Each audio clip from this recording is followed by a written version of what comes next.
alohan'ny ivavahantsika aloha dia manatitra ny fiarabana ho antsika rehetra ary manonona ny fiadanan'i Jesosy Kristy ho antsika rehetra ndray tratra ity anio ity. Mbola mitoy ihany ny dientsika zany, somary mbola lavalava ihany ny fampianarantsika zao, mbola anatin'ny fampidirana ny bokin'ny Apokalipsitsika zao ary hitantsika tao anatin'izay zavatra izay, fa nijery zavatra maro tsika tao anatin'izay hoe inona ny zavatra maro izay voaresaka tao anatiny tao, indrindra mikasika an'i Jesosy Kristy hoe iza moa Jesosy Kristy. Ary rehefa nianatra tsika momba an'i Jesosy Kristy namantatra hoe zanak'Andriamanitra Jesosy Kristy, nivoaka avy tao amin'iray Jesosy Kristy, tonga nofo Jesosy Kristy. Inona ny antony nahatongavan'i Jesosy tetỳ ambonin'ny tany? Dia hitondra famonjena ho antsika mba hahatonga antsika ho zanak'Andriamanitra. Hitantsika daholo avaizany avian'i Jesosy Kristy, taranak'iza Jesosy Kristy, zany ny anarantsika zany momban'i Jesosy, zany ny anarantsika teto daholo zany izy. Zany hoe ambangovango moa zany resahako zany, fa tamin'ny herintsika zany resaka tsara le izy, ary raha nisy tsy nahatratra ny fampianarana dia manasa zany mba hijery ny fampianarana izay fanresahantsika tamin'ny lasa izany. Ka alohany nefa ny anoizantsika ny fampianarana dia manasa antsika hiaraka hivavaka izany. Hivavaka tsika reo. Jehovah Andriamanitra ray io, mankalaza anao izay mideranao ary manome voninahitra anao. Eny mananatra avy ny anaranao izay raha io hatramin'izao ka ho mandrakizay. Tsy mba efa manao na inona tokoa izay raha io raha tsy ny fanahinao no miasa aminay. Ho mangataka aminao izay raha io. Ao karay ny fanahinao ny rotsaka aminay amin'ny fahavenoana, ka izy no ampianatra anay ny teninao. Dia sokafo ny fonay raha io, sokafo ny sainay, amantaranay ny sitraponao. Satria tsy amin'ny fahendrenana amin'ny fahalalana hoy ny teninao, fa amin'ny fanahinao irery ihany. Ka dia mideranao izay raha io, mankalaza anao izay ary manome voninahitra anao. Ka za izay hitondra ny teninao Andriamanitra dia aoka ny fanahinao ametraka ny teninao am-bavako. Aizako mampita izany amin'ny reto vahoakanao izay mandreza ny fampianarana ny teninao izany. Sotranao ihany koa izay ny amin'ny tombonandro izay mbola omenao anay isan'andro. Sotranao ihany koa izay ny amin'ny fahasalamana izay omenao anay. Isaoranay anao ny zavatra rehetra. Satria efa lanindritra izay raha tsy noho ny fahasoavanao sy ny famindramponao, ka dia mideranao izay raha io, mankalaza anao izay ary manome voninahitra anao. Izay nefa ray dia mpanompo tsy mahasoa ihany ary tsy matoky eto anatrehanao. Mbola maro ny fahalemenay, maro ny fahotanay, maro ny tsy fahatanteranay izay tolomanay eo anatrehanao isan'andro. Ka dia mangataka izay raha io, afao izay amin'ny fahalemenay izay malaky mahazo anay. Afao izay amin'ny fahotanay sy ny tsy fahamarinanay rehetra. Satria tsy ny tsara izay sitrakay no ataonay, fa ny ratsy izay sitrakay. Ka dia mifona raha io ny amin'ny elokay sy ny tsy fahamarinanay rehetra. Mangataka aminao izay Jesosy io, diovy amin'ny ranao izay ho afam-pahotana. Sasao amin'ny ranao izay Kristy ho afa-keloka. Aoka ny ranao hanamarina anay Jesosy io. Satria ny raha izay nalatsaka ao tokoa no nanamarinanao anay. Dia raha iny ianao Andriamanitra, ka lazay ny anaranao anay. Dia apetraka feno ampetratananao izao fotoananay izao. Aoka Jesosy ny anjelinao hitoby manodidina izay matahotra anao. Toby manodidina ny tsirairay avy.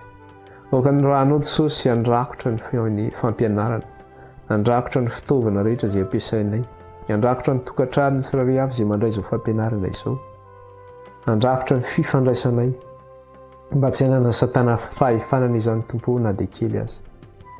Dia mideranao izay raha io, mankalaza anao izay ary manome voninahitra anao. Ary ho an'ny rehetra izay rehetra marary amin'izao fotoana izao ka mihaino izao fampianarana izao, dia hoe ianao Kristy manambara manao ny diakapoka taminao ny fanasitranana anay. Ka aoka Jesosy io, araka ny habe ny fahasoavanao sy ny famindramponao, dia ianao hanasitrana ny aretina rehetra ny tokantrano any, ninona mahazo azy ireo, dia ho sitrana anay izany. Ho mandidy ny aretina rehetra izay, izay mahazo ny tsirairay avy any tokantrano any.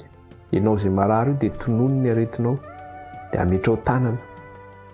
Mandidy izay aretina voatonona eo izay, sy ametrahana tanana amin'izao fotoana izao, sitrana izay aretina voatonina eo sy ametrahana tanana amin'ny anaran'i Jesosy Kristy sy ny diakapoka taminy.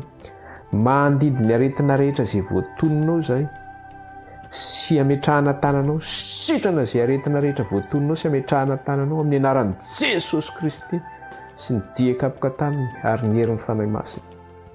Meteza raha efa neny vavaka nenao any an-danitra any ka mindra fo. Dia raina mandrakizay ny anaranao raha io. Dia mitenena indray raha io aminay ianao amin'ity an'ity fa voninkaino izay vahoakanao. Amin'ny anaran'i Jesosy na nandratana izany vavaka izany raha ito anatrehanao. Amen. Dia iroso aritsika amin'ny fampianarana indray zany amin'ity an'ity. Namaranantsika ny lesona zany tamin'iny farany iny dia mikasika zany amin'ilay hoe inona moa ny atao hoe fiainana mandrakizay. Dia hoe ny mahafantatra an'Andriamanitra tokana sady marina sy Jesosy Kristy izay efa nirahiny. Betsaka ny olona mandany io fiainana mandrakizay fa ny anarantsika mikasika an'i Jesosy Kristy.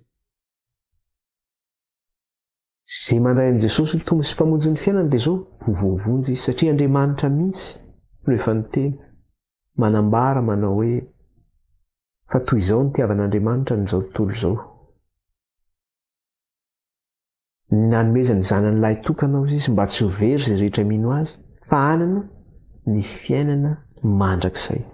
Andriamanitra zany fitiavana nanolotra antsika an'i Jesosy Kristy azontsika famonjena. Dia iny zavatra andresantsika farany ianao io ary vonona be ianao handrain'i Jesosy ho tombo sy mpamonjy ny fiainanao. Dia ndraisitsika ilay izy tao amin'ny Romanina, iny ny zavatra resahany tao amin'ny Romanina manao hoe vakitsika kely ilay izy alaitsika ireo Romanina toko fahafolo, Romanina toko fahafolo zany dia vakitsika eo amin'ny andinin'ny fahasivy sy ny fahafolo. Vakitsika ny andinin'ny fahasivy sy ny fahafolo dia izao nivaky ny teny amin'ny anaran'i Jesosy.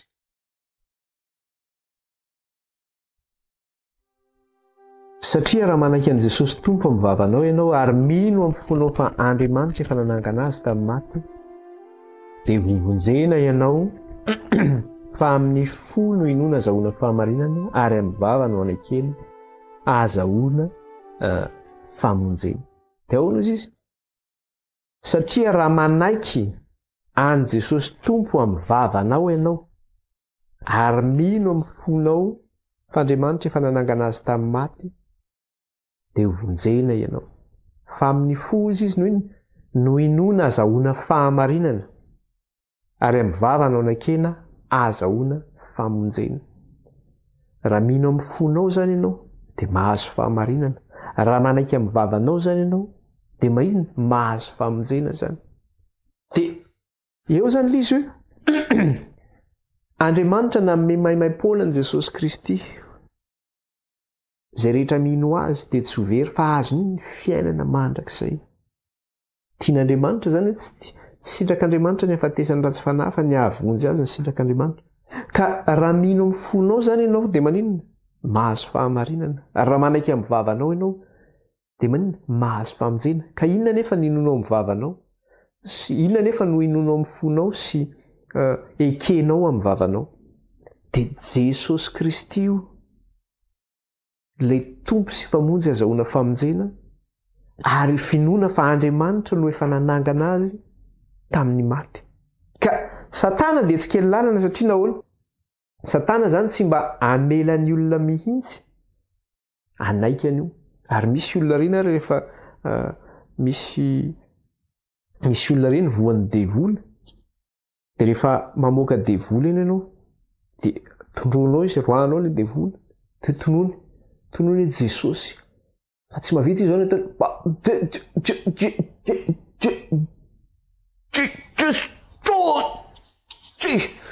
zany tsy vita mitena an'io tena mafy satria sakanan'ilay devoly ivadiny io tsy ivavany io tsy sokatra zany hiteny hoe Jesosy.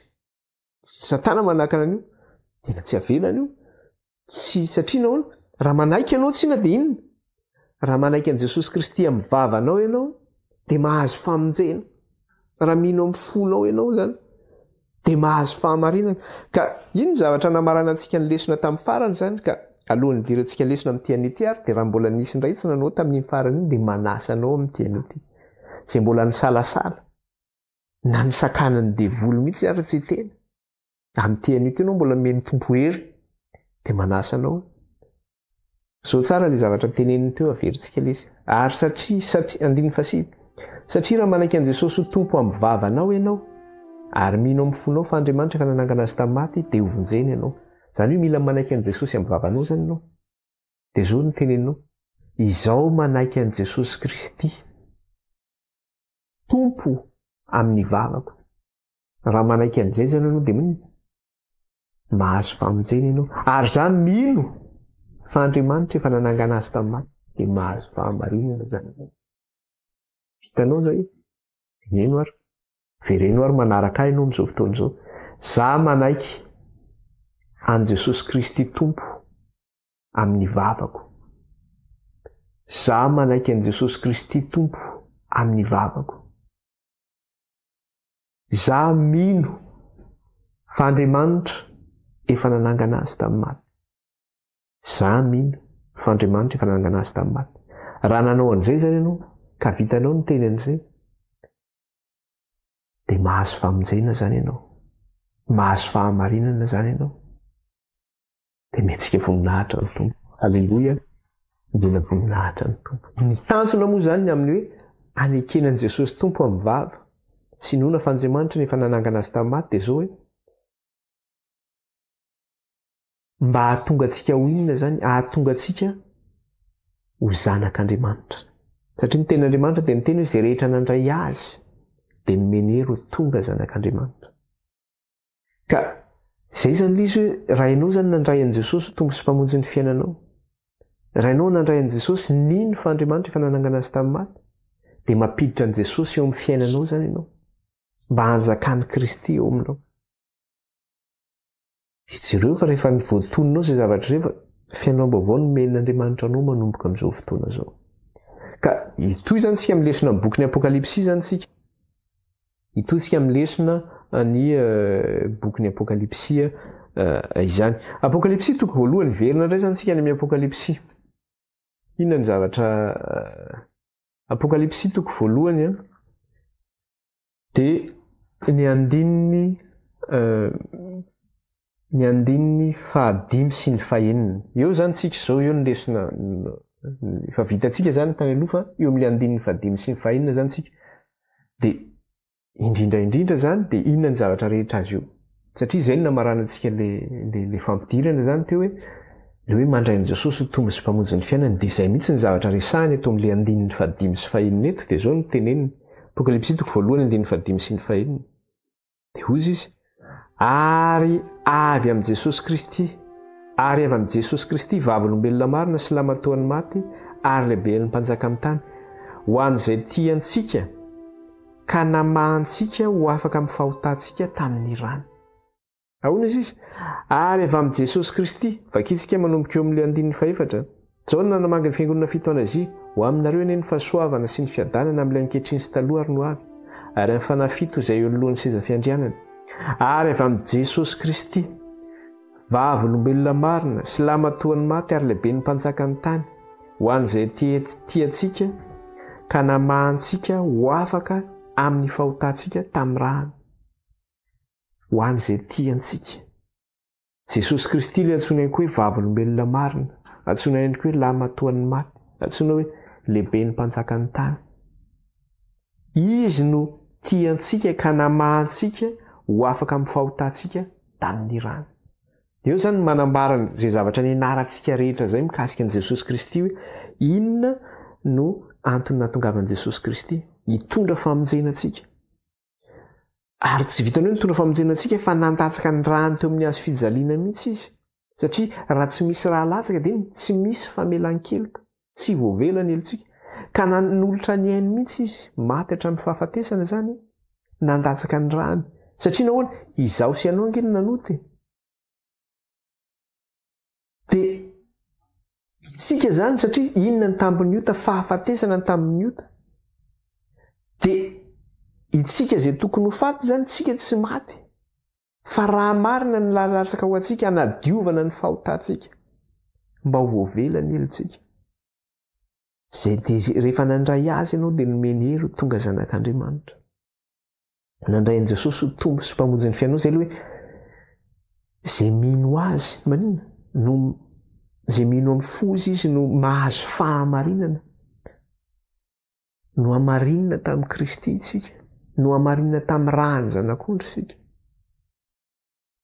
mino tsika fa Andriamanitra efa nanangana azy tamin'ny maty ka raha Andriamanitra nanangana azy tamin'ny maty efa tsy maty tsony Kristy fiainam-baovao tsika koa zany rehefa natsangan'Andriamanitra ho tonga zanak'Andriamanitra dia zao mandeha amin'inona koa zany tsika mandeha amin'ny fiainam-baovao koa zany tsika fa tsy tsika no manao an'izay fa Andriamanitra no maninona manao an'izay ao anatintsika fa ny anjarantsika dia manaiky ny anjarantsika dia mino raha manaiky ianao izy amin'ny vavanao dia manao mahazo famonjena ianao ary raha mino ianao fa Andriamanitra efa nanangana azy tamin'ny maty dia manao mahazo fahamarinana zay ny angatan'Andriamanitra amintsika ohatrany hoe satria mantsy zay Jesosy le antsoina hoe fahasoavana zany nomen'Andriamanitra dia io ohatra efa raisiko foana zany matetika hoe raha misy olona anankiray latsaka ao anaty lavadrano izy dia le olona latsaka ao anaty lavadrano iny zany ataontsika hoe misy rano ihany zany dia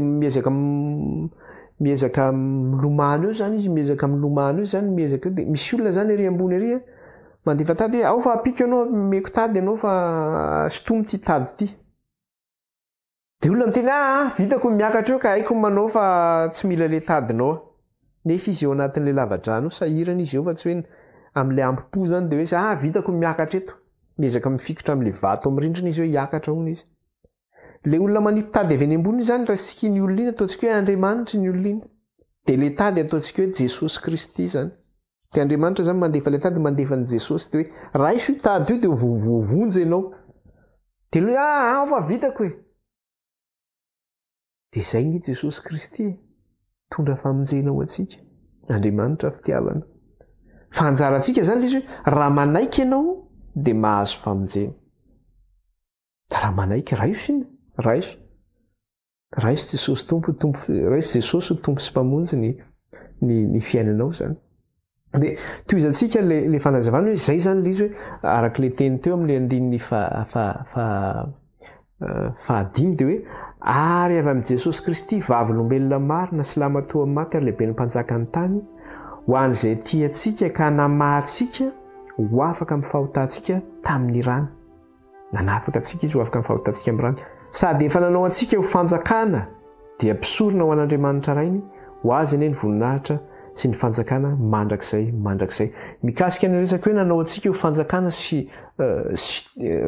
dia efa nanao antsika ho fanjakana dia mpisorona ho an'Andriamanitra rainy mbola iresaka an'io lava zany tsika mbola iresaka an'io rehefa tonga any amin'ny toko fahadimy antsika iresaka mikasika an'io hoe ahoana moa zany hoe nataon'Andriamanitra ho fanjakana sy ho mpisorona zany tsika dia mbola ho ianarantsika koa zany mikasika an'izay fa any amin'ny toko fahadimy tsika miresaka an'izay zavatra izay izany dia toizantsika ary ny fanazavana inandray ary ny zavatra resahany manaraka eto zavatra resahany manaraka eto zany dia misy soni anankiray ngezabe ihany koa zany eto amin'ity toko voalohany ity zany dia eo amin'le andininy fahafito zany inona ny zavatra anankiray voalaza ngezabe eo dia zao ny voalaza eo amin'ny andininy fahafito manao hoe indro izy avy amin'ny rahona ary ny maso rehetra nahita azy na dia izay nandefina azy ary tomany azy ny firenena rehetra ambonin'ny tany eny amen vao manomboka zany ny bokin'ny apokalipsy dia inona ny zavatra resahany eo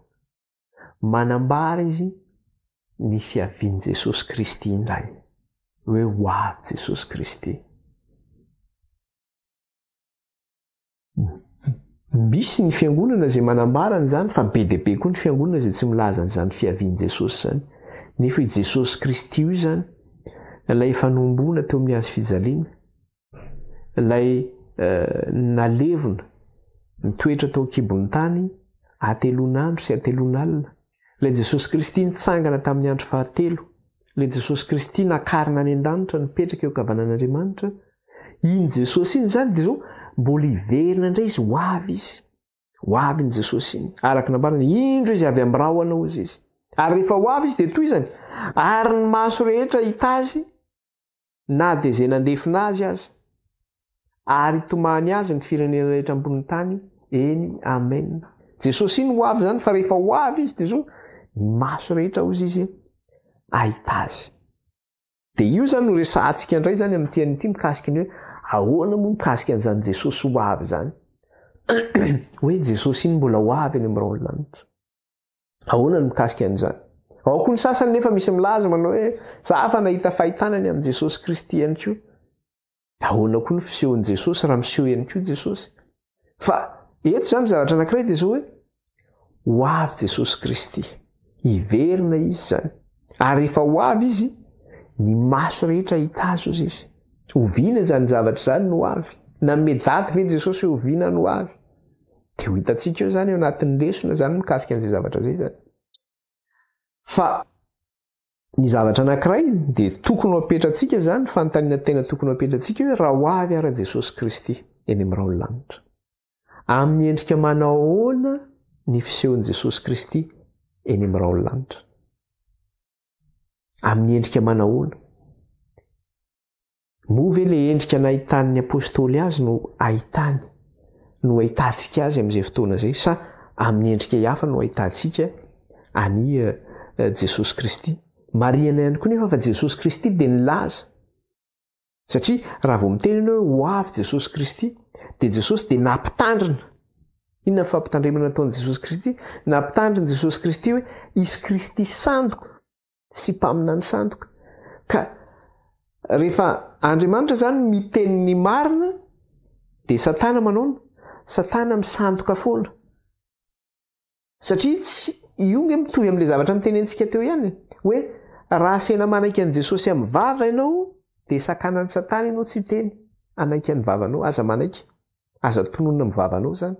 Na mitady excuse ianao na sakana ny devoly, ka ny devoly miasa amin'ny fomba rehetra, na miasa amin'ny olona ny devoly anakananao tsy anaovanao zany fanekena zany, sy amin'izah lafiny maro samihafa. Fa Satana manakana anao tsy anaiky an'i Jesosy. Dia raha niteny koa Jesosy hoe ho avy Jesosy, dia inona ny zavatra mitranga ihany koa? Raha miteny Jesosy hoe ho avy izy, dia Satana ihany koa zany manao anisy Jesosy sandoka izay ho avy. Ary mety efa tonga mihitsy ary Jesosy sandoka io. Ary tsy vitan'izay, fa ny fisehoany koa dia any amin'ny sehatra ny fampianarana ihany koa. No fisehoany Jesosy io satria ampianarina koa izy io zany. Nefa ny zavatra ampianarina tsy mifanaraka amin'izay voalaza ny soratra masina. Zany zany fisehoany daholo zany. Ka raha ohatra zany ho avy Jesosy, dia jereo tsara zao ny zavatra teneny aloha atao amin'ilay hoe Kristina nampitandrina zany, fa sao dia misy milaza ihany koa hoe ahoana koa aiza koa Jesosy izay mampitandrina eny amin'izany io fa tsisy Kristy sandoka zany. Jerentsika atao amin'ny Matthieu 4:20 ny andininy voalohany ka hatramin'ny 5. Matthieu 4:20 dia ny andininy voalohany ka hatramin'ny 5 izany. Dia zao nivaky ny teny amin'ny anaran'i Jesosy.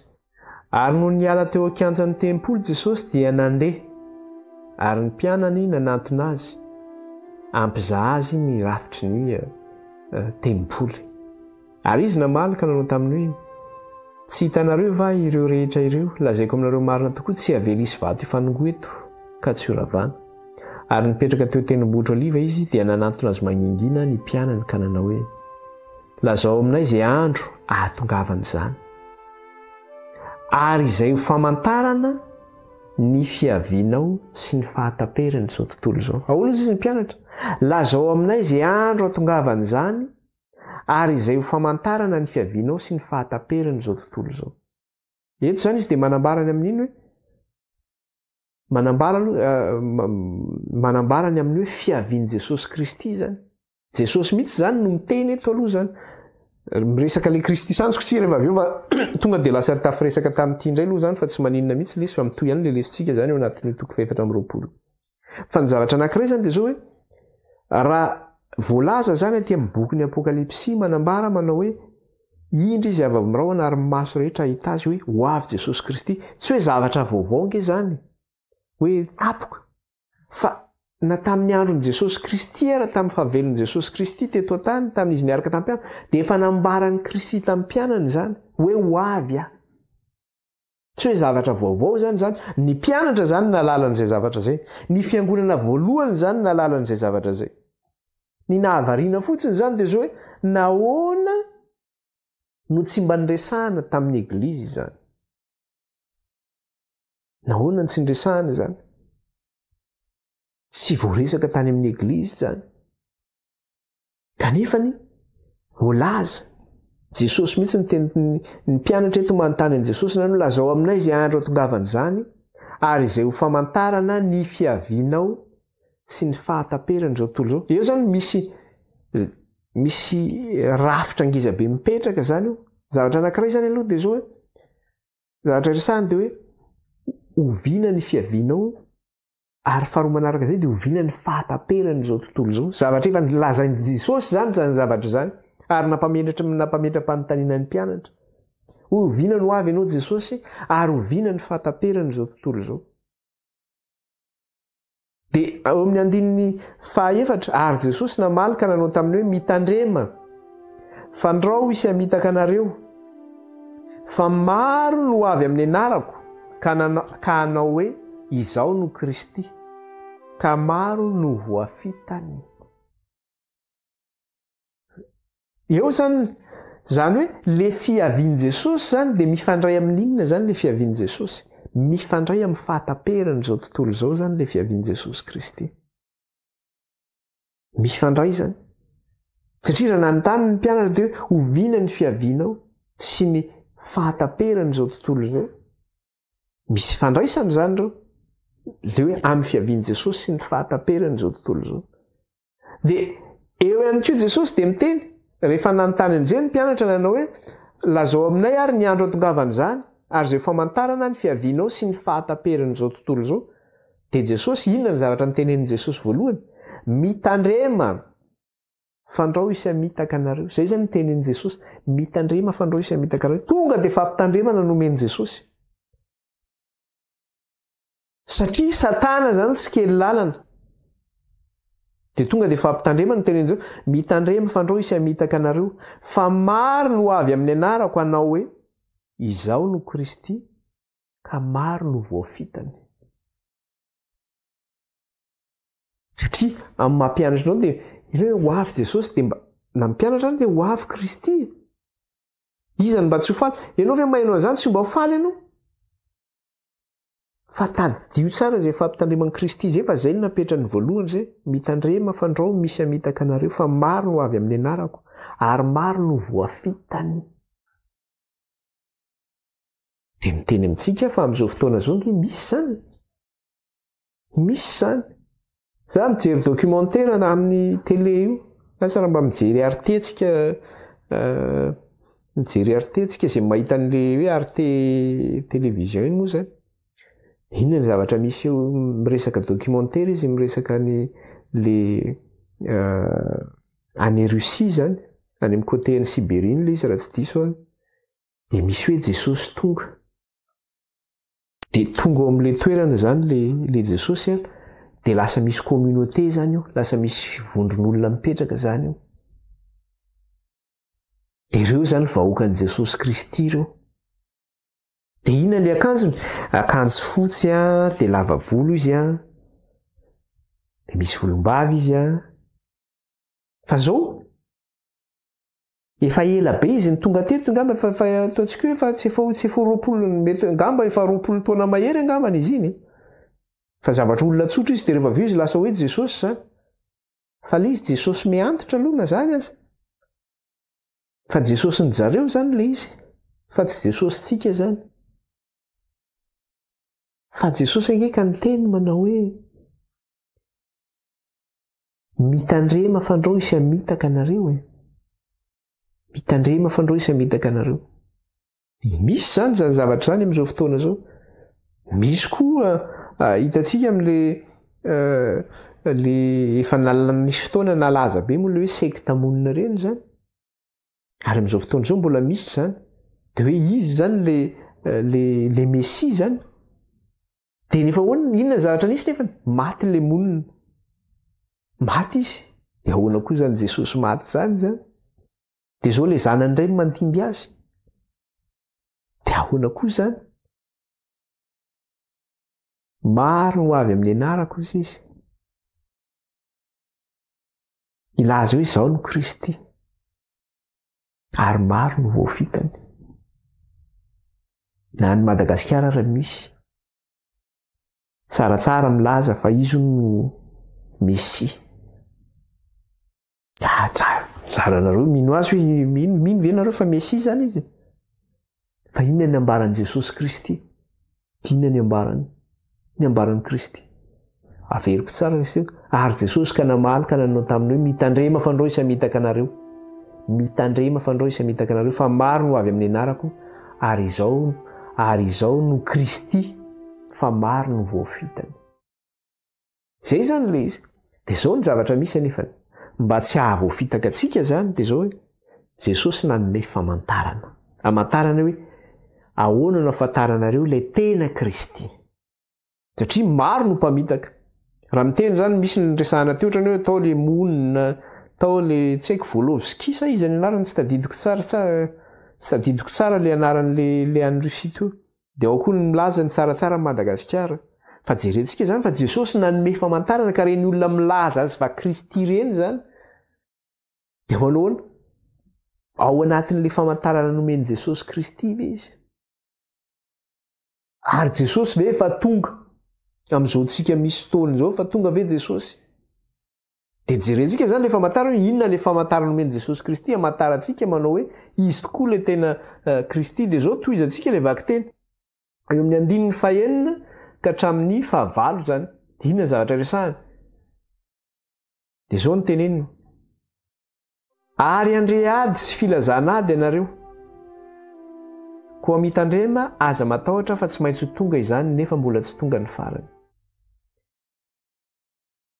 Vereniko amin'ny 4 ary Jesosy namaly ka nanao taminy hoe mitandrema fandroisa mitaka anareo fa maro no avy amin'ny anarako anao hoe izao no Kristy ka maro no voafitany. Ary andre ady sy filazana ady ianareo koa mitandrema aza matahotra fa tsy maintsy ho tonga izany nefa mbola tsy tonga ny farany. Alohan'ny hatongavan'i Kristy zany dia zao isy ady isy filazana ady aza matahotra ozy izy inona ny zavatra hentsika amin'izao fotoana zao ny zavatra misy any Afrika reo ny frantsay zao miady any Mali miady amin'ny terrorista zany tonga miady any mandeha miady any misy ny ady tonga koa ny any amin'ireo tanàna mbola tsy milamina hatramin'izao ny firenena Libia zao nisy an'ny Kadhafi zany dia zao fotika tanteraka zany nefa mbola misy ady ao anatin'izany firenena izany fa tsy resahana tsy henontsika amin'izao fotoana zao.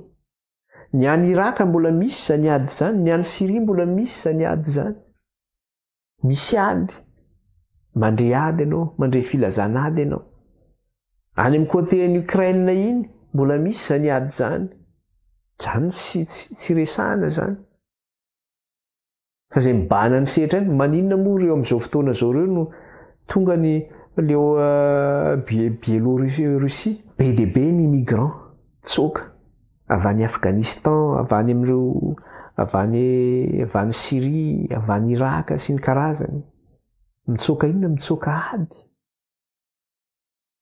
dia tonga tia andeha hitsoka ty Eropa firy ny olona mitsoka firy vokatry ny inona zany vokatry ny ady zany vokatry ny ady daholo nge zany rehetra zany isy ady isy filazana ady fa raha maheno an'izany nareo izy aza taitra ianareo aza gaga ianareo any Afrika ao ny coup d'état voaviana zao vao nijery teo momba ny resaka hoe Guinée Conakry raha tsy diso Guinée Conakry vao nisy coup d'état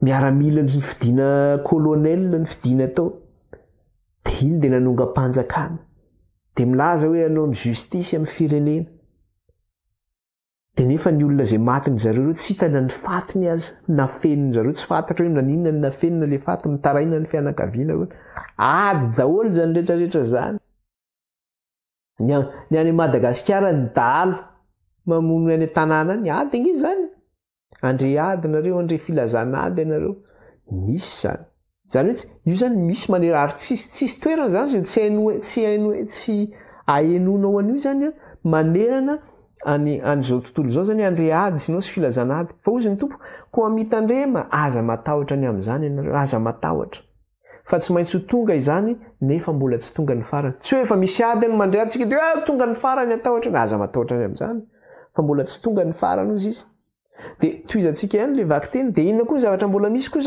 zany hoe famantarana zany zavatra zany alohan'ny fiavian'i Kristy mialohan'ny fiavian'i Jesosy de ozy izy ary de toizantsika ihany le izy ary isy mosary sy horohorontany any amin'ny tany samihafa ozy izy isy mosary sy horohorontany amin'ny tany maro samihafa jereo any amin'ny faritra atrimo amin'ny Madagasikara iny vinana lefa ny France 2 to le olona any atsimo reny tsy mahita sakafo hohanina reny saboana tombotrombo zany le kitrona omby iny no ampangotrahana zany de iny no hoan'le olona zany lefa ny eo amin'ny documentaire hoe fahatrany eny tezitra moa fitondranam-panjakana malagasy rehefa nataon'ny frantsay satria tamin'ny France 2 misy no nalefa ny lelisy zany nge mosary zany Madagasikara ny resahana am'izany fa any Afrika firy any Afrika mitovy am'izany firy any amin'ireo pays misy ady reo any amin'le firenena misy ady reo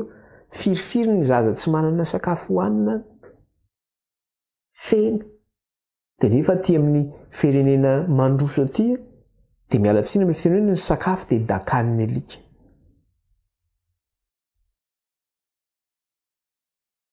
de nefa iza mampijaly an'ireo firenena reo reto firenena mandroso reto ange mampijaly an'ireo firenena majinika reo ny zavatra ataony zareo mampahanitra an'ireo firenena majinika reo zany ny zavatra misy isy mosary ozy izy isy horohorontany ovina vao nisy horohorontany ndray tany Haïti farany teo zao miresaka le ady mantsika de hoe fanonganam-panjakana le président any Haïti nitifiriny zareo teo niaraka tamin'ny vadiny maty tsy haiko bala 12 angamba no nafaty an'le président raha tsy diso de maty le président amin'le izy nitafina tao tsisy garde du corps tsony tsy haiko hoe nakaiza daholo rahalahy teo de maty izy vadiny koa voatifitra moa zany de voavita indray zay resaka hoe nafatin'ny président zany le pays zany efa mahantra zany inona indray mbola zavatra nitranga ihany koa tonga indray koa ny horohorontany enjera nefa pays fatratra ny horohorontany io nisy fotoana tratra ny horohorontany be indray potika indray le tanàna lozange zany reto misy horohorontany ozy izy de farany teo zao inona ny zavatra nitranga zao farany teo koa any amin'ny île des Canaries zany am'izao fotoana zao zany any amin'le hoe île-ny Canaries zany de misy île anankiray any misy volcan zany zay mivoaka am'izao fotoana zao efa 2 volana zay io volcan iny mivoaka tao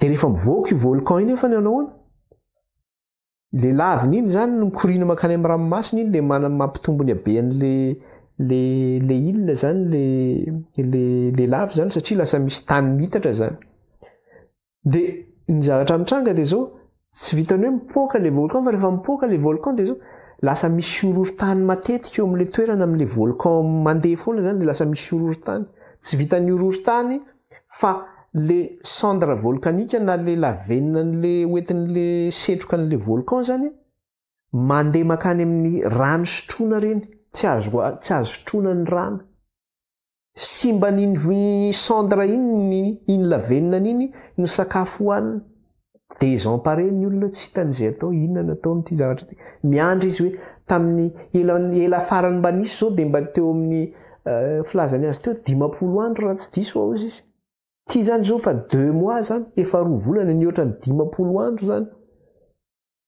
de fa mba miandry le olona mba nieritreritra mba 10 andro fa tonga ny 10 andro ty fa to mbola tsy nijanona eny le izy zany ny zavatra misy fiandohan'ny inona zany zavatra zany fiandohan'ny fahoriana zany zay ny zavatra zany horohorontany ady fa zany rehetra zany no fiandohan'ny fahoriana fiandohany zany fa mbola tsy tonga ny farany zany hoe rehefa tonga zany ny farany de maninona tonga zany Jesosy satria miaraka io fiavian'i Jesosy Kristy io sy ny farany ka eo zany de fa hitantsika sahady milaza manao hoe tsika ty to mbola eto daholo tsika, tsika tika to mbola misy ady, mbola misy ororon-tany, mbola fiandohana zany ho Jesosy nefa efa misy Jesosy tonga. Asakasaka reo zay ino an'izany? Jesosy izy io? Tsy Jesosy nay aloha reny e. Tsy izy reny. Tsy asakasaka zay ino an'izany, tsy miditra amin'izany mihitsy. Inona zavatra resahany ihany koa teo amin'le andininy fahaenina teo, averena kely fotsiny izy. Ahoana izy? Ary andre ady sy filazana ady ianareo koa mitandrema aza matahotra fa tsy maintsy ho tonga izany, nefa hozy izy manino tsy mbola tonga ny farany.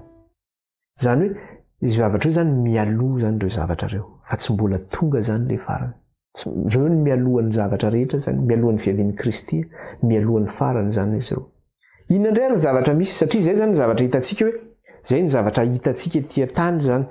Zay zavatra zay hoe hisy ady, hisy mosary, hisy hororon-tany, hisy mosary, zany ny zavatra misy amin'ny alohan'ny fiavian'i Kristy. Efa niresahantsika teo zay. Fa inona indray ary ny famantarana izay hitantsika indray ny amin'ny lanitra, satria tsy maintsy misy famantarana ihany koa zany amin'ny lanitra ny amin'ny fiavian'i Jesosy Kristy raha ho avy Jesosy Kristy. Ka raha io avy ary Jesosy dia ahoana ny fisehoan'i Jesosy eny amin'ny raon'ny lanitra? Ny zavatra niresahantsika teo zany mialohan'ny fiavian'i Kristy. Hoe inona ny zavatra mitranga? Fa rehefa tonga amin'izay ary Jesosy Kristy dia ahoana ny fisehoan'i Jesosy Kristy?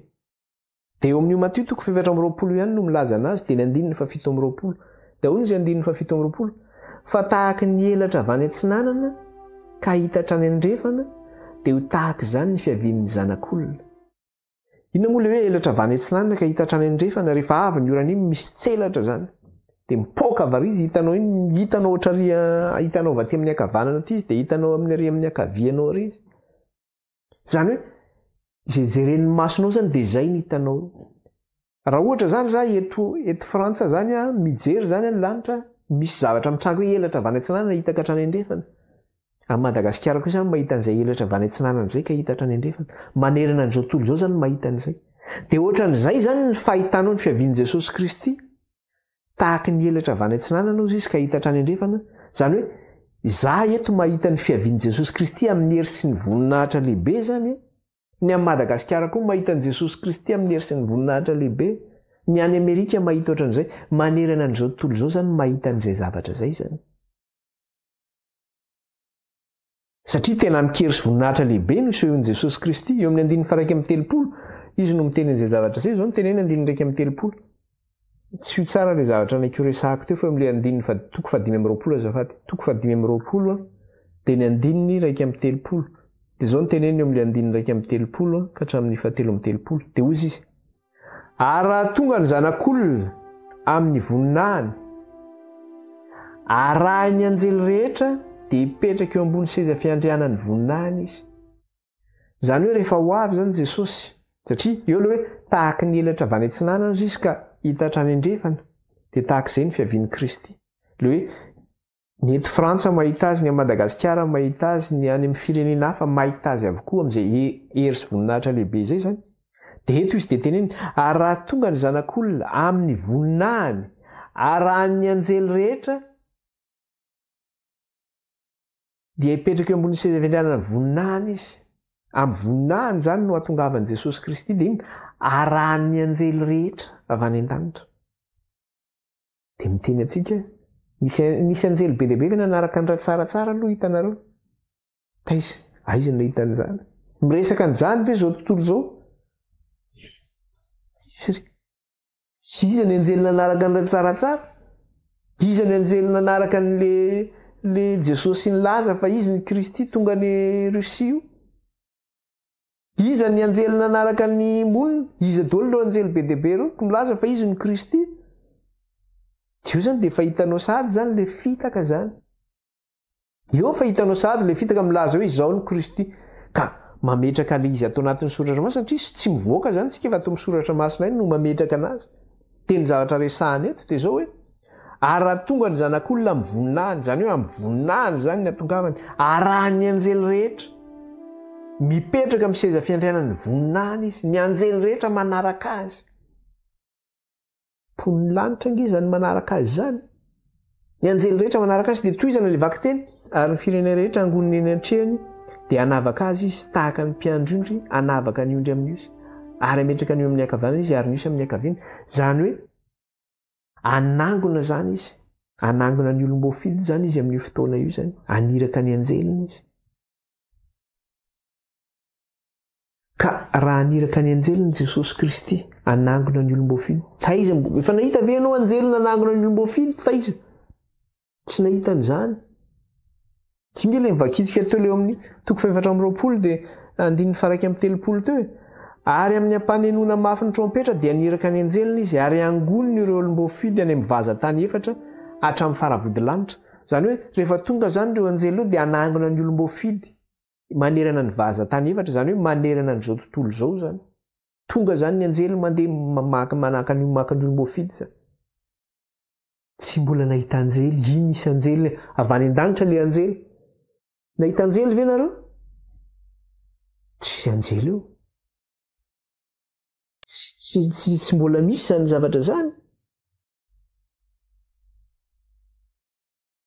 fa arak'le tenin' Jesosy zany eo amin'le 1:30 dia misy izy amin'le 720 ary mianara ny fanoharana any amin'ny aviavy raha vao manarika ny ratsany ka mandravina dia fantatrareo fa efa akaiky ny lohataony dia ohatr'izay koa ny amin'ny Kristy tsika zany mahafantatra ny saison na mahafantatra ny toetrandro raha vao hitantsika fotsiny ohatrany hoe maizina iraoana io dia fantatsika hoe maizina be io dia fantatsika hoe misy orana ny hoavy ny tamy iny fantatsika zany zay rehefa tonga ny farany taona ohatr'izao ny Madagasikara zany dia inona ny zavatra mitranga dia fantatsika hoe miakatra ny vokatra izao zao efa miakatra ny ledisia ny Madagasikara zany inona volana iny tsika izao volana novambra tsika zany efa miakatra ny ledisia ny manga koa efa miakatra daholo ny voankazo zany amin'izao fotoana izao fantatsika zany zay fa tsy hoe tonga anao any amin'ny volana jona any dia aiza ny ledisia aiza ny manga ka tsy fotoana ny ledisia sy manga zany dia ohatr'izay koa ny zanak'olona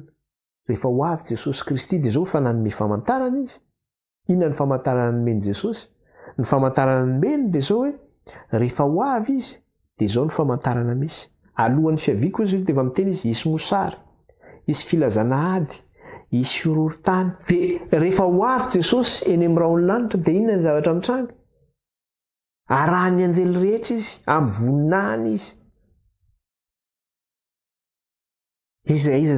milaza zo Jesosy tsaratsara reny na zay milaza Jesosy any amin'ny firenena hafa reny amin'ny voninahiny ve izy mba fantatsika moa Jesosy amin'ny voninahiny zany ho zakazakaina moa zany Jesosy amin'ny voninahiny zany izy nitorana teo anatrehany raha tsaratsara izy fa zany aloha zany ary satana koa nge mahay manao an'izany sao dia misy torana eo akaiky ny raha tsaratsara io mihetsika devoly io dirany fanahy zay vozy ny sasany io fa torana izy tiako torana vily hitanao Jesosy eo amin'ny voninahiny aiza Jesosy eo amin'ny voninahiny aiza ny arahan'ny anjely rehetra tsisy zany nareo izay milaza azy ho Kristy mitandrema fa andreo misy mitaka anareo izy zay zany le fiavian'i Jesosy Kristy eny amin'ny raony lanitra amin'ny voninahitra sy ny hery lehibe zany no hiavian'ny Kristy izany amin'ny fotoana zany amin'ny fotoana hiavian'i Jesosy Kristy io eny amin'ny raony lanitra amin'ny voninahitra sy ny hery lehibe arahan'ny anjely rehetra amin'ny fotoana izay anangolana ny olom-boafidy dia inona ny zavatra mitranga ihany koa amin'ny fotoana io dia izao ny teneny eo amin'ny 1:30 izao ny teneny eo amin'ny 1:720 sy ny 30 ary raha vao afaka ny fahoriana amin'ireo andreo ny masoandro ho amezinina tsy ho hitanao intsony zany ny hazavana io masoandro ny masoandro ho amezinina ary ny volana tsy hazava ny kintana iraraka amin'ny tany iraraka avy any an-danitra ary ny herin'ny lanitra ho ozongozonina zany ny zavatra misy ny masoandro tsy hazava ny volana tsy hazava ny kintana iraraka amin'ny tany mba fantatsika moa ny haben'ny kintana anankiray zany fa lehibe noho ny planeta tany ange ny haben'ny kintana anankiray kanefa ny kintana iraraka amin'ny tany ka zay moa zany no zay ny zavatra imazy hitantsika zany fa tsy ho zakazakaina zany hoe raha le ohatrany hoe pitina kitana amin'ny menjera reny zany de zao ny zavatra efa nisy de zao reny météorite reny zany misy velona jeretsika raha misy film alefan'zareo reny de misy météorite na hoe stéroïde milatsaka avy any an-danitra avy any amin'ny abakabaka any fa potika tsisy raisina tsony zany bomba nucléaire ny firehitra iny rehefa mirefitra potika rava daholo de ao moa ireo scientifique milaza manao hoe tamin'ny alalan'ireny météorite reny angeno nampiovan'ny air ozy izy na moa le air zany ohatrany hoe le hoe air tertiaire zany na hoe air glaciaire zany tamin'ireny fotoana reny zany nampiovan'ireny fotoana reny tamin'ny andron'ny dinosaure ozy zareo zany za moa scientifique no milaza an'izany atsika tsy miditra amin'izany resaka zany fa ny zavatra tiana tenenina fotsiny hoe rehefa tonga io zavatra io zany de rava daholo tsisy raisina tsony tsisy inona tsisy zavatra tenenao amin'izany masoandro maizina ny volana maizina nkitaka iraraka amin'ny tany ny herin'ny lanitra ozongozonina ahoana zany herin'ny lanitra ozongozonina zany jereo raisao sary fotsiny inona ny herin'ny lanitra fantatrao mizongozona amin'izao fotoana zao tonga ny ouragan avy any États-Unis tonga ny ouragan ny États-Unis ny cyclone ny Madagascar ny tornade any anaty tanàna ny États-Unis ao daholo zany ny herin'ny lanitra daholo zany ny valatra mitselatra manerana ny tany voan'ny varatra daholo ny rehetrarehetra io ina ahoana ny avelomanao amin'izany zavatra zany imazineo nge zany tsy velona amin'izany ianao ny herin'ny lanitra ozongozona zany ny zavatra ho avy rehefa ho avy Jesosy amin'ny fiavian'i Jesosy zany aorianan'le fahoriana voalazantsika teo zany de zany ny zavatra ho avy rehefa ho avy iny Jesosy zany ny zavatra hitantsika ho zakanao ve zany efa nahitan'izany ve ianao zany ara tsy misy laza ianao fa nahitan'i Jesosy Kristy hoe ty izy efa tonga eto tany Jesosy ingeno miteny mitandrema fandrao isy mitaka anareo izy tandrema fandrao misy mitaka anareo de anjarany tsirairay avy no mitandriny amin'izay zavatra zay zany ka rehefa ho avy zany io zany de zao hoe zavatra hitantsika teo zany io ny herin'ny lanitra ozongozonina zavatra hitantsika teo hoe alohan'ny fiavian'i Kristy de misy fahoriana eto amin'ity tany ity fa ny zavatra anankiray ihany koa rehefa tonga Jesosy zany eny amin'irao ny lanitra de zao ahita azy ny firenena rehetra araka le nyresantsika teo hoe izaho eto mahita azy ianareo ary mahita azy zao vazatany efatra rehetra zao zany ka rehefa tonga zay fotoana zay Jesosy efa nampilaza fa ho avy izy rehefa ho avy Jesosy de zao zay ve ianao vao tonga hoe tia hibebaka fa ho avy Jesosy men'Andriamanitra fotoana hibebahana ianao anjaranao zany no hoe anatona fa tonga Jesosy ho avy zany Jesosy zany men'Andriamanitra fiomanana amin'izao fotoana zao mba handraisako anjara amin'izany fiavian'i Kristy zany fa tsy hoe zara nga tsy mino raha tsy hita amin'ny masoko zany raha tsy ohatran'ny Toma raha tsy hitako zany tsy mino fa hono izy Jesosy sambatra izay mino fa tsy mahita rehefa tonga ke amin'izay fotoana zay ozy ianao zay ianao vao hibebaka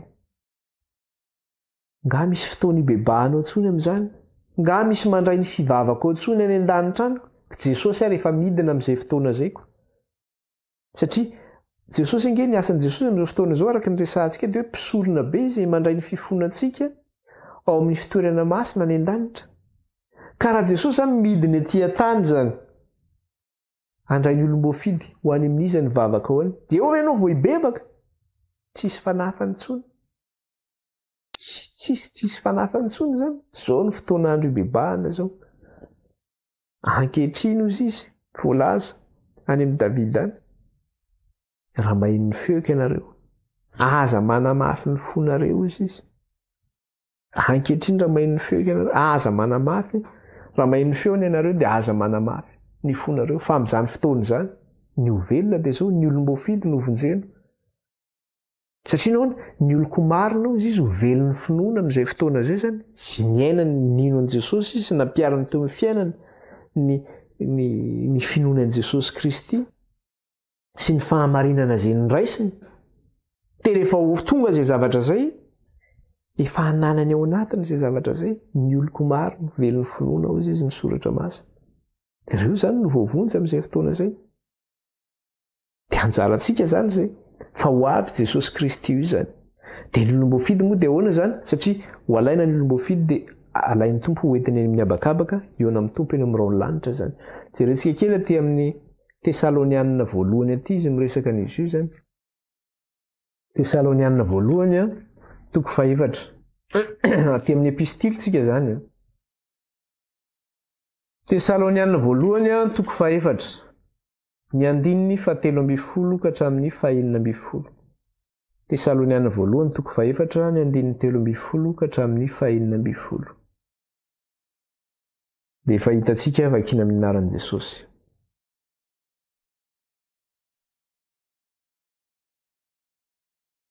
Andininy 3:10. Tesalonianina voalohany, toko 4, ny andininy 3:10 ka hatramin'ny 9:10. Dia izao no teneny: fa tsy tianay tsy ho fantatrareo rahalahy ny amin'izay nodimandry fa tsy mba ahaleelovanareo tahaka ny sasany izay tsy manana fanantenana. Fa raha inontsika fa efa maty Jesosy sady efa nitsangana, dia toy izany koa no hitondran'Andriamanitra izay efa nodimandry tao amin'i Jesosy hiaraka aminy. Fa izao no lazainay aminareo amin'ny tenin'ny Tompo, isika izay velona ka mbola mitoetra mandra-piavin'ny Tompo, dia tsy mba hialoza efa nodimandry tsy akory, fa ny tenan'ny Tompo no hidina avy any an-danitra amin'ny fiantsoana sy ny feon'ny arkanjely ary ny trompetran'Andriamanitra, ary izay maty eo amin'ny Kristy no hitsangana aloha. Ary rehefa afaka izany, dia isika izay velona ka mbola mitoetra no akarina hiaraka aminy eny amin'ny rahona hitsenan'ny Tompo amin'ny habakabaka, dia ho any amin'ny Tompo mandrakariva izy. Ny zavatra misy zany dia izao hoe rehefa ho avy Jesosy Kristy Tompo dia inona ny zavatra misy? Misy fitsanganana maty ihany koa zany rehefa ho avy Jesosy Kristy eny amin'ny raolanitra. Izay maty eo amin'ny Tompo izy nitsangana aloha. Tsy hoe izay velona zany manana ny Tompo, tsy hoe tonga dia lasa izy niakatra any an-danitra nialoha ireo fanodimandry. Fa ireo nodimandry zany dia izao mitsangana zany, ireo nodimandry eo amin'ny Tompo. Izay maty eo amin'ny Tompo nitsangana aloha, mitsangana zany izay maty eo amin'ny Tompo. Dia rehefa avy eo dia miaraka akarina izy ireo amin'ireo izay velona zany amin'ny fiavian'i Jesosy Kristy eona amin'ny Tompo eny amin'ny habakabaky ny lanitra. Amin'ny fiavian'i Jesosy Kristy zany dia izao fakana ny olom-boafidy an'Andriamanitra ary misy fitsanganana amin'ny maty ihany koa. Ho an'ireo izay milaza ihany koa fa izy no Kristy, misy fitsanganana amin'ny maty ve? Nahita voaka an'Andriamanitra ve nareo iny fa lasa eny nentin'ny anjely? Tsy nisy zany. Tsy nisy zany.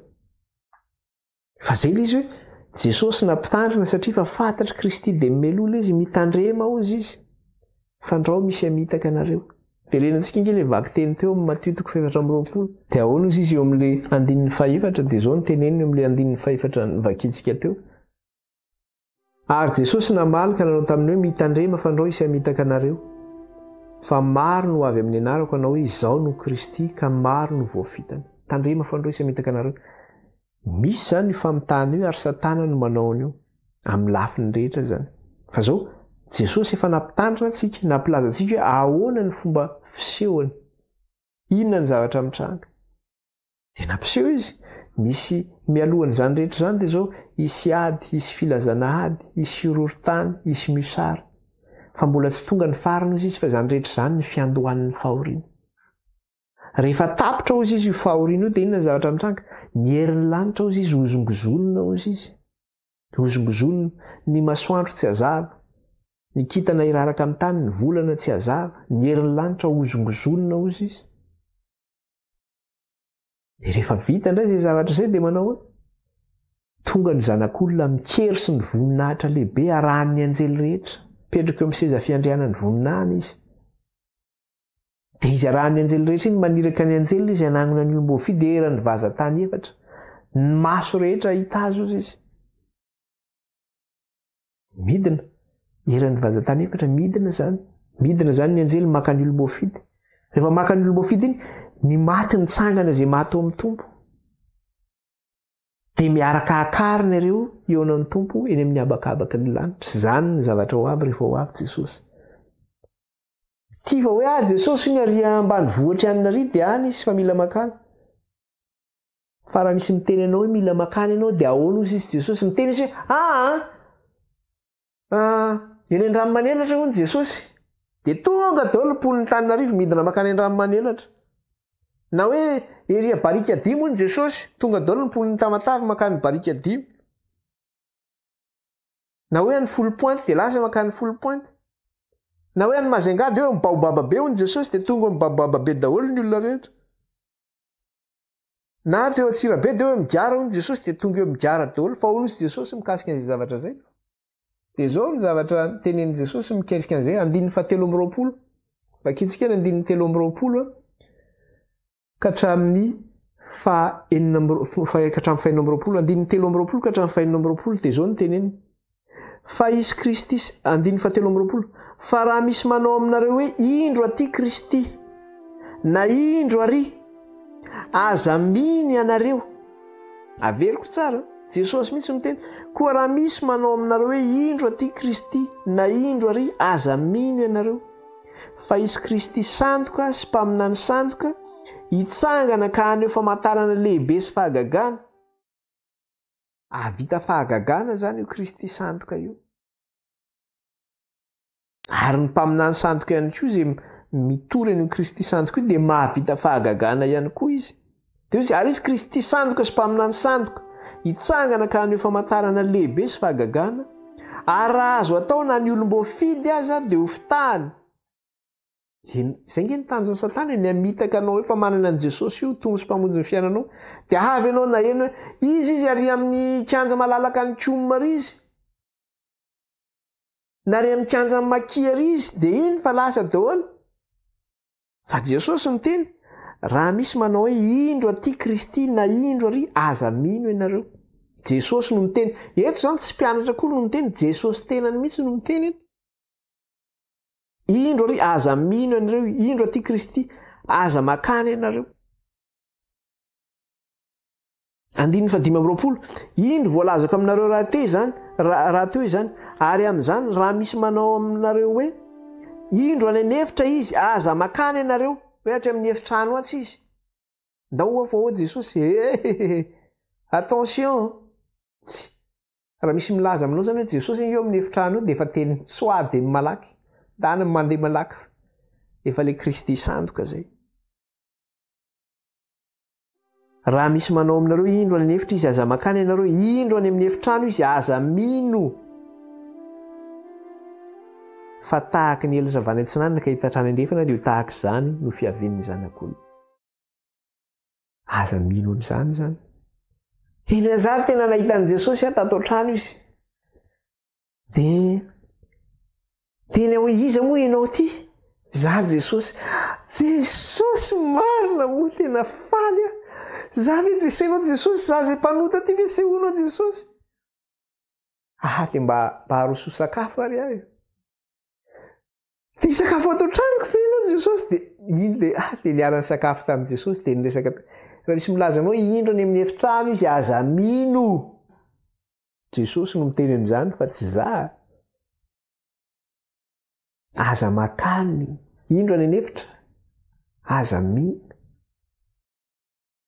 So dia mitonatonana eo maheno hoe indro izy ary fa dia hiazakazakany fa tandremo Jesosy efa nampitandrina fa nahenontsika zay. So dia anao hoe za nge tsy nahalala fa izy io efa nisy voany mihitsy zany tamin'ny nisy mpiaraka nivavaka taminay zay dia nienoeno an'ity raha tsaratsara ty izy. Ka manino moa resaka le hoe tsaratsara tsika satria izy milaza hoe izy no Kristy hono zany izy zany. Milaza azo Mesia izy zany Kristy. Dia rehefa nieno azy izy ty mpiaraka taminay izy ty dia tena gagany ianao rahalahy, gagany ianao. Tena nieno fa iny zany zany zavatra niteneniny zany. Jesosy ange rangahy efa niteny hoe aza makany ianao, aza mino ianao, lingilingy ianao. Izy ange zavatra mahafahagagana sy famantarana lehibe. Hitanao ve ny famantarana hoe iny fa raha ny anjely rehetra izy.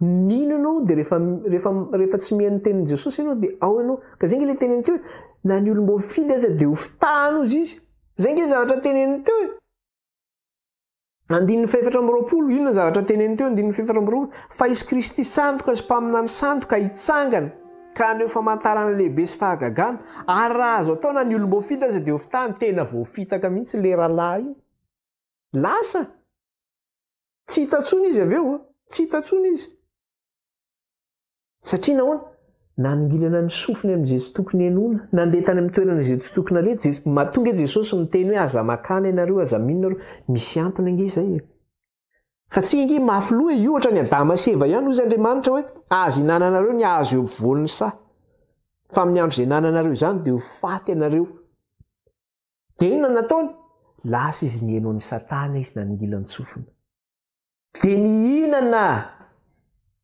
fa rehefa mihinana ange ianao baibay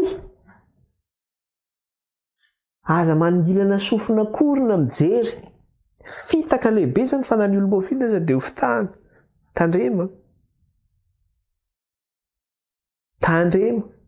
tsy izaho no miteny fa Jesosy Kristy no miteny tandrema fa andreo misy amitaka anareo zay zany mikasika an'iny fa dia isorantsika ny tompo lehibe zany mikasika an'izay zavatra zay fa araka le teny hoe Satana dia tsy kely lalina fa mila miampina zany mila mitandrina mikasika an'izay zavatra izay zany fa faranantsika no lesona amin'ity maraina ity mikasika an'izay dia toizantsika indray izy amin'ny ariviny hivavakantsika isotra ny tompo vavakantsika ireo Jehovah Andriamanitra ray Andriamanitra Abrahama Andriamanitra Isaka Andriamanitra Jakoba mbola miantso ny anaranao zay amin'ity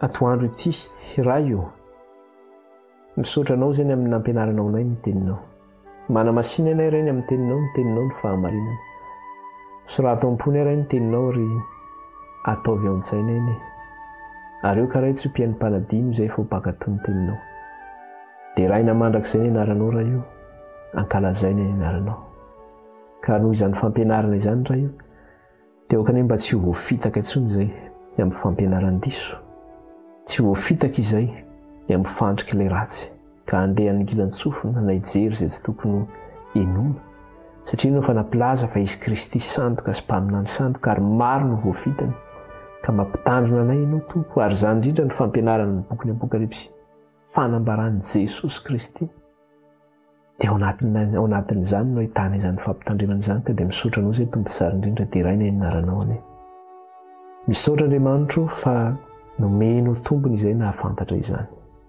dia raina ny anaranao raha io ny anaran'i Jesosy nanratana izany vavaka izany tonatrenao amen dia isorantsika ny tompony zavatra rehetra dia mbola mifanao fotoana indray tsika izany rarivany amin'ny toyny tantara dia mbola mitohy dia mitohy baibay daholo tsika reloha ok